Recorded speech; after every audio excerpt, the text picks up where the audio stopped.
So guys welcome back to my channel. आज कौन सी movie करने वाले हो? आज मैं करने वाला हूँ L2 एम्परन। इससे पहले अगर आप हमारे चैनल पर नए हो तो इस छोटी सी चैनल पर सब्सक्राइब करके कृपा करिएगा। तो शुरू करते हैं। मूवी शुरू होती है 2002 पर, जहाँ पर बलराज सभी मुस्लिमों को मारता है। उनमें से जहीद और उसके परिवार बच जाते हैं और बचे हुए मुस्लिम लोग अपनी रक्षा के लिए सुभद्रा बिन के घर जाते हैं। और सुभद्रा बिन एक पॉलिटिशियन है और उन सबको भरोसा देती है कि मैं तुम सब लोगों को बचाऊंगा। लेकिन अनफॉर्चुनेटली बलराज वहाँ पर भी आ जाता है और सभी मुस्लिमों को वहाँ पर मार लेता है। लेकिन जहीद वहाँ से बच लेता है। असल में सुभद्रा बिन बलराज की मौसी थी, लेकिन फिर भी बलराज गुस्से पर सुभद्रा बिन को भी मारता है। बलराज और ग्रुप गुजरात पर राज करते हैं, लेकिन लड़ाई के वक्त जहीद के पापा ने जहीद को बचा लेता है। जहीद वहाँ से बच लेता है। उन सभी को देखने के बाद बलराज को जहीद मारने को डिसाइड करता है। के बाद मूवी आती है प्रेजेंट पर, जहाँ पर गोवर्धन बलराज पर रिसर्च कर रहा था। और प्रेजेंट पर गोवर्धन कॉल करता है कार्तिक को, एक ऑफिसर था, और बोलता है कि बजरंग आके पर क्यों केरला आया है। लेकिन कार्तिक बोलता है उसके बारे में मुझे पता नहीं। और गोवर्धन से पूछता है कि तुझे स्टीफन के बारे में कुछ पता है। लेकिन गोवर्धन बताता है कि हम स्टिल सर्चिंग फॉर स्टीफन। और प्रेजेंट पर केरला पर बहुत ही ज्यादा बदलाव हो चुका था और IUF पार्टी ने रामदास की एनिवर्सरी ऑर्गेनाइज करती है। और उसकी पीछे वाली रात पर, और उस रात पर प्रियादर्शिनी रामदास के घर पर जितिन रामदास आता है, जो प्रेजेंट केरला का चीफ मिनिस्टर था। अपनी दीदी को बताता है कि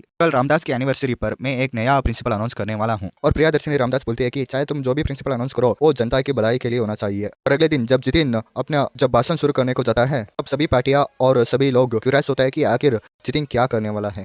और जितिन बोलता है कि मैं जब केरला का CM बना तब मैं इक्वालिटी और बेरोजगारी को दूर करना चाहा, डिस्क्रिमिनेशन, अनएम्प्लॉयमेंट और भी कुछ दूर करना चाहा। ठीक जितिन अपने भाषण शुरू करता है और कहता है कि लेकिन इस पार्टी का कुछ रिस्ट्रिक्शन की वजह से मैं ऐसा नहीं कर पाया, जिसलिए जितिन एक नया पार्टी ओपन करता है जिसका नाम था IUF PRK। और जिस अनाउंसमेंट की वजह से सभी पार्टी लोग शॉक हो जाता है, नाई की पार्टी प्रियादर्शिनी और पूरा केरला शॉक हो जाता है। और तभी उस पार्टी का न्यू मेंबर बलराज भी वापस आता है। बलराज को देखकर बहुत ही ज्यादा लोग शॉक हो जाता है। उन सबको देखकर गोवर्धन को पता चलता है कि अब केरला का पॉलिटिशियन को बचाने के लिए उसका आना जरूरी है। और यूट्यूब पर भी लाइव कर केरला का इस पॉलिटिशियन का बारे में अनाउंस करता है। और सभी को बदलाव करने के लिए स्टीफन के यहाँ पर आना जरूरी है, ये भी वहाँ पर बोलता है। नेक्स्ट टाइम हमको UK पर दिखाते हैं, जहाँ पर एक कंटेनर पर ड्रग्स स्मगलिंग हो रहा था। लेकिन उन सबको रोकने के लिए वहाँ पर आर्मी खड़ी होती है, लेकिन उस कंटेनर को रूट बदल जाता है, जिनकी वजह से आर्मी भी उसको रोक नहीं पाती। तभी उन कंटेनर को अटैक होती है एक हेलीकॉप्टर पर आता है हमारे मोहनलाल जी। यहाँ पर स्टीफन का नया नाम के अब्राहम था। वो उसका ड्रग्स कंटेनर को रुकता है और उसको डिस्ट्रॉय करता है। कंटेनर को ओनर कबूका को कॉल करता है, और एक कबूका अफ्रीकन का एक गैंगस्टर था, और आगे जाकर उस लड़ाई को खत्म करने के लिए एक पर्सनल मीटिंग अपॉइंट करने को बोलता है। तो दूसरी ओर गोवर्धन और उस डैनियल को मीट करता है, क्योंकि डैनियल ने ही स्टीफन को आखिर पर देखा था।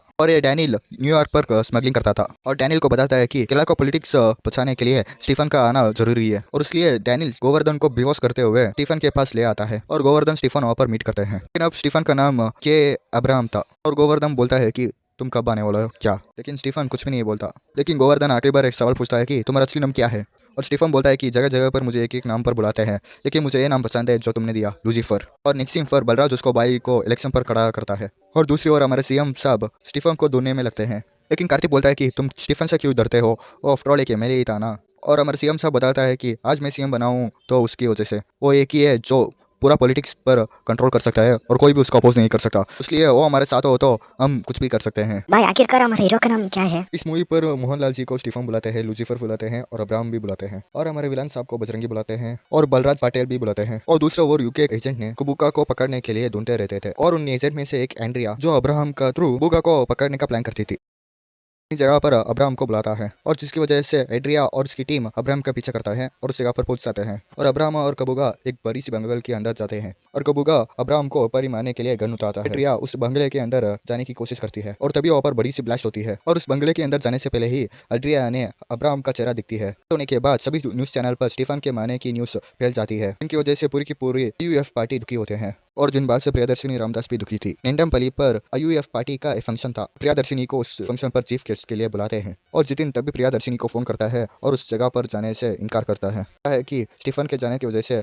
अब वो जगह IUF के नहीं रही। लेकिन प्रियदर्शिनी वहाँ पर जाती है और अपनी मोटिवेट स्पीचों से सारे लोगों का दिल जीतती है। और तभी बजरंगी का भाई प्रियदर्शिनी को मारने के लिए अपने लोगों को भेजता है। प्रियदर्शिनी भागते हुए जंगल की ओर जाती है, तभी स्टीफन आकर प्रियदर्शिनी का रक्षा करता है और सभी लोगों को मार लेता है। स्टीफन जिंदा है ये बात सभी को पता चलता है, और IUF पार्टी को एक नया विश्वास आता है। और स्टीफन उसी रात फादर से मीट करता है, और फादर बोलता है कि तुम इतने दिन क्यों नहीं आए। और स्टीफन बोलता है कि मैं यहाँ पर नहीं आना चाहता था, लेकिन अब वक्त आ चुका है यहाँ पर कुछ बदलाव करने के लिए, और IUF पार्टी को बचाने के लिए मैं यहाँ पर आया हूँ। भाई मुझे एक डाउट है, स्टीफन उस बॉम्ब ब्लास्ट से कैसे बचा? असल में जब स्टीफन को मारने के लिए कबूका ने गन लिया, तब फिरोज सुकुमार जो जहीद रोल कर रहा है, वो कबूका को मारकर स्टीफन को लेकर उस जगह को ब्लास्ट किया। और प्रियदर्शिनी अगले दिन IUF पार्टी का मीटिंग अरेंज करती है, जहाँ पर वो पार्टी को ज्वाइन करने को डिसाइड करती है। और ज्वाइन करने से पहले 3 कंडीशन को लगाती है। कंडीशन नंबर 1, ज्वाइन होने का फॉर्मेलिटी अभी होना चाहिए। कंडीशन नंबर 2, प्रियदर्शिनी एक पार्टी का मेंबर होने का नहीं, पार्टी का लीडर बनकर ज्वाइन होना चाहती थी। और कंडीशन नंबर 3, जब वो कल पार्टी का लीडर बनी, विद इन आवर कुछ नॉन बेलेबल केसेस उसके अंडर फिट होना चाहिए और उसकी सपोर्ट के लिए सभी पार्टी मेंबर वहाँ पर होना चाहिए। कंडीशन नंबर 4, कल उस जगह पर सारी मीडिया वाले वहाँ पर होना चाहिए और फंक्शन धूमधाम से होना चाहिए। और एज यूजुअल सभी पार्टी मेंबर्स उस कंडीशन को ओके कहते हैं।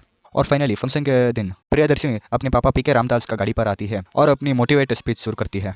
पुलिस आती है और प्रियदर्शिनी को अरेस्ट करती है और अकॉर्डिंग टू प्लान प्रियदर्शिनी अपने हाथ पर अकड़ी पहनकर बाहर निकलती है और मीडिया के सामने प्रियदर्शिनी बोलती है कि इस समाज पर कोई भी अन्याय के विरुद्ध आवाज निकलेगा तो उसका अला ही होगा। वजह से पूरी केरला प्रियदर्शिनी का सपोर्ट करता है। और अगले दिन जितिन कार्तिक का भाई कार पर जा रहा था, तभी एक अटैक होता है जिस अटैक से जितिन और बजरंगी का भाई गायब हो जाते हैं। मतलब स्टीफन उन दोनों को किडनैप करता है और सभी बात कार्तिक बजरंगी को बोलता है। और तभी बजरंगी को फोन आता है और कर्ल एक जगह पर आने को बोलता है जहाँ पर स्टीफन बोलता है जहीद को अभी तुम्हारा सपना सच होने वाला है। और सीन फ्लैशबैक पर जाती है। असल में जहीद वही लड़का था जो बचपन पर अपने सारी परिवार को खो बैठा और बजरंग के ऊपर रिवेंज करने सही समय के लिए वेट कर रहा था। और उस समय जहीद को कुछ टेररिस्ट को पकड़ कर ले जाते हैं और तभी स्टीफन वहाँ पर आकर उन सभी लड़कों को बचाता है। कुछ दिन के बाद जहीद का देखभाल स्टीफन ही करता है। और अगले दिन एज यूजुअल बजरंग ठीक उस जगह पर आता है जहाँ पर ठीक उसके बाइक के सामने ही उसका भाई बॉम्ब ब्लास्ट पर मार जाता है, जिसको देखकर बजरंग को बहुत ही ज्यादा गुस्सा आता है। अगले टीम पर जहीद और स्टीफन दोनों भी आते हैं। दोनों मिलकर बजरंग और उस गैंग को मारते हैं। के बाद प्रियदर्शिनी के ऊपर रहने वाली सारी केस मिटाता है और प्रियदर्शिनी बाहर निकलती है और आईयूएफ पार्टी का लीडर बन जाती है। और स्टीफन सीएम जितिन को एक ऑप्शन देता है कि वो एक कार्यकर्ता बनकर अपनी बहन को साथ दे या फिर मौत का सामना करे। और एज यूजुअल जितिन अपनी बहन का साथ देने के लिए डिसाइड करता है। और उस समय स्टीफन और जितिन दोनों भी शिप पर थे और जितिन को हेलीकॉप्टर से केरला भेजता है और दूसरी ओर केरला पर कार्तिक को एक गन शूटर के द्वारा स्टीफन मारता है। और ठीक उसी समय स्टीफन को शेन ट्रेड का लीडर कॉल करता है और बोलता है कि तुमने मेरे भाई कबू को मारा, अब मैं तेरे भाई को मरता हूँ। और ठीक उसी समय पर हेलीकॉप्टर ब्लास्ट होता है जहाँ पर उसके अंदर रहने वाला जितिन भी मर जाता है और जिससे स्टीफन बहुत ही ज्यादा दुखी होता है। और दूसरी तरफ केरला का पॉलिटिक्स बिल्कुल नॉर्मल होता है। नेक्स्ट सीन चाइना पर होती है जहाँ पर नया विलन स्टीफन कैसा कुरू से अब्राहम बना उसके बारे में रिसर्च करता है। अभी 1989 का कुछ इंसिडेंट हमको देखने को मिलता है जहाँ पर स्टीफन के चाइल्डहुड देखने को मिलता है। वहाँ पर है, आगे क्या हुआ? आगे मूवी खत्म हुआ और पार्ट 3 का पोस्टर निकला। सो गाइस ये थी L2 एम्परर का स्टोरी। ये स्टोरी आपको पसंद आया तो लाइक करिएगा और चैनल को सब्सक्राइब करिएगा ताकि हम और भी वीडियो बनाते रहें। मिलते हैं अगले वीडियो पर।